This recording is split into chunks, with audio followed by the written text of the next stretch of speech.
Dispersed system. दोस्तों disperse system जो होता है हमारा, वो बनता है हमारा dispersed phase plus dispersed medium. ठीक है, डिस्पर्स्ड फेज और डिस्पर्स्ड मीडियम को मिला के हमारा डिस्पर्स सिस्टम बनता है। ठीक है, इसको एक बार हम डायग्राम पे समझते हैं कि किस तरीके से। देखो, आपने एक सब्सटेंस लिया, सपोज मैंने कोई लिक्विड लिया, ठीक है, और लिक्विड में मैंने कुछ सॉलिड के पार्टिकल्स इस तरीके से उसमें डाल दिए। ठीक है, तो जिन पार्टिकल्स को मैं डाल रहा हूँ ये हो गया हमारे डिस्पर्स्ड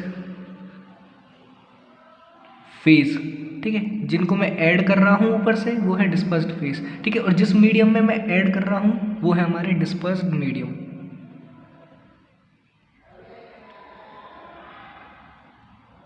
ठीक है, तो डिस्पर्स्ड सिस्टम हमारे 3 टाइप्स के होते हैं। ठीक है, अब टाइप्स के बारे में बात करते हैं तो डिस्पर्स सिस्टम हमारे 3 टाइप के होते हैं। पहला होता है हमारा मॉलिक्यूलर, ठीक है, जो कि ट्रू सॉल्यूशंस के नाम से भी जाना जाता है। ठीक है, इसमें जो पार्टिकल का साइज होता है वो लेस देन 1 नैनोमीटर होता है। ठीक, सेकंड होता है हमारा कोलोइडल। ठीक है, कोलोइडल डिस्पर्सन। ठीक, फॉर एग्जांपल जैसे कि मिल्क होता है हमारा। ठीक है, इसमें पार्टिकल का साइज रेंज होता है 1 नैनोमीटर से 0.5 माइक्रोमीटर। ठीक है, यहाँ पे पार्टिकल साइज का ही डिफरेंस है इन तीनों में। ठीक है, और थर्ड है हमारा कोर्स डिस्पर्सन। ठीक है, कोर्स डिस्पर्सन जैसे सस्पेंशन और इमल्शन में होता है, इसमें पार्टिकल का साइज होता है मोर देन 0.5 माइक्रोमीटर।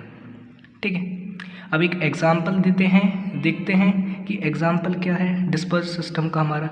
ठीक है, तो देखो एग्जाम्पल है हमारा जैसे ब्लड, ह्यूमन का जो ब्लड होता है उसमें तीनों टाइप के डिस्पर्सन सिस्टम हमें देखने को मिलते हैं। ठीक है, क्योंकि ब्लड में हमारे पेप्टाइड्स, प्रोटीन और ग्लूकोज होते हैं। ठीक है, जो कि मोलिकुलर डिस्पर्सन का एग्जाम्पल है। ठीक है, जो मोलिकुलर लेवल पे होता है। ठीक, सेकंड, ब्लड में हमारा एल्ब्यूमिन नाम का एक प्रोटीन होता है। ठीक है, जो कि एक बड़ा प्रोटीन होता है।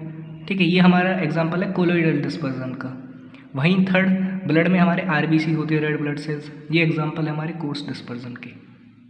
ठीक है, तो इस वीडियो में हमने डिस्पर्सन सिस्टम और उनके टाइप्स के बारे में बात की थी। अब अगली वीडियो में हम डिस्पर्सन सिस्टम की प्रॉपर्टीज़ के बारे में बात करेंगे कि मॉलिक्यूलर, कोलोइडल और कोर्स डिस्पर्सन की प्रॉपर्टीज़ क्या होती हैं। ठीक है, और ये तीनों एक दूसरे से किस तरीके से डिफर करते हैं।